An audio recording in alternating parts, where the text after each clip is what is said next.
M자가 들어간 것은 다 좋은 것 같아요. 메시의 미드나잇 M자 탈모. 어? 안녕하세요. 전문가를 꿈꾸는 비전문가의 천체관측 채널 미드나잇입니다.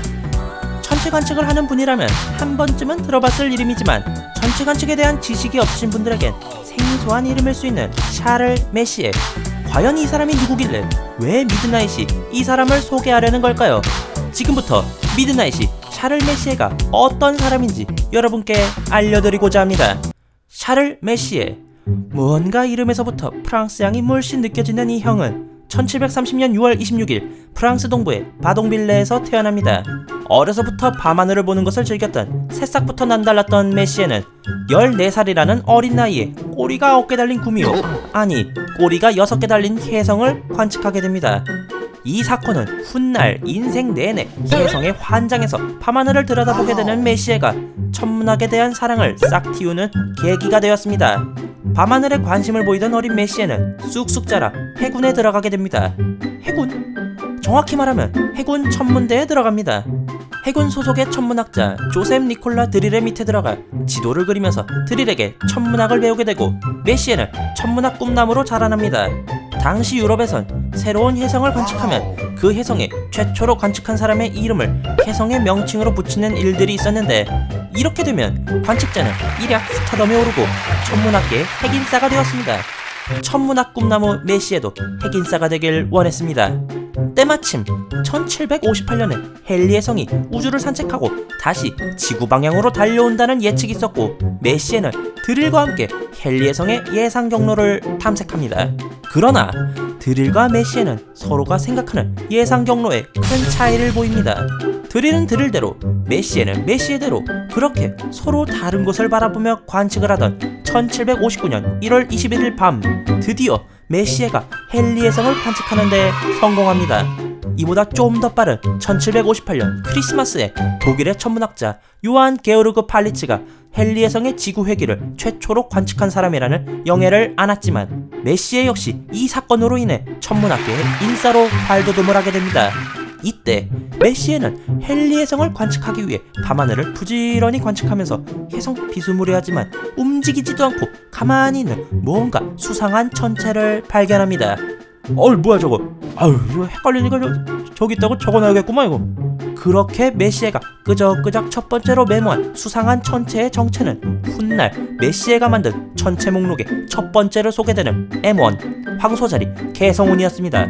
그렇게 혜성을 찾아 매일 밤 망원경을 들여다보던 메시에는 많은 혜성을 발견하게 되고, 이와 함께 혜성은 아니지만 혜성과 혼동할 수 있는 성운 혹은 성단에 대한 위치와 해당 천체에 대한 설명을 기록해 놓습니다. 조금씩 기록이 쌓여가게 되고, 이걸 그냥 두고 볼 수 없었던 메시에 본격적으로 자신만의 딥스카이 목록을 만들게 됩니다. 헨리 혜성을 찾기 위해 황소자리 쪽을 보다가 발견한 성운을 시작으로 총 45개의 천체 목록을 작성하여 파리 과학학회에 발표합니다. 사실 이 목록은 메시에 본인이 직접 관측한 것 이외에도 기존의 다른 천문학자가 관측한 자료를 가져와서 자신의 목록에 추가시킨 것도 좀 있었습니다. 살짝 날먹의 냄새가 좀 나긴 했지만 어쨌든 학회의 주목을 한몸에 받습니다. 발표를 하고 쉴 법도 한데 메시에는 계속해서 관측을 이어나갑니다.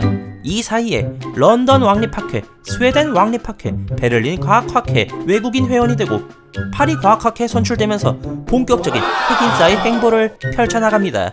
그러던 1780년부터는 피에르 메생이라는 천문학자와 함께 두 손 두 발 다 걷어붙이고 성운과 성단을 찾는 일에 몰두합니다. 그리고 얼마 후 두 사람이 열심히 노가다를 뛰어 찾아낸 천체들을 기존의 목록에 추가하여 총 103개의 천체 목록을 발표합니다.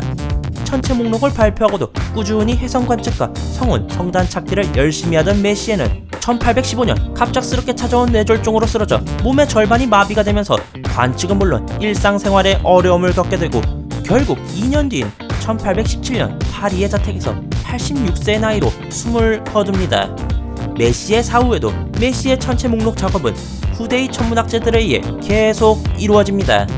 메시에가 관측하고 따로 기록해놓은 문서들을 찾아내면서 총 110개의 메시의 천체 목록이 완성이 됩니다. 그런데 메시에가 작성한 103개의 메시의 천체 목록에서는 몇 가지의 오류가 발견됩니다. 이 중에서 가장 유명한 오류는 M102입니다.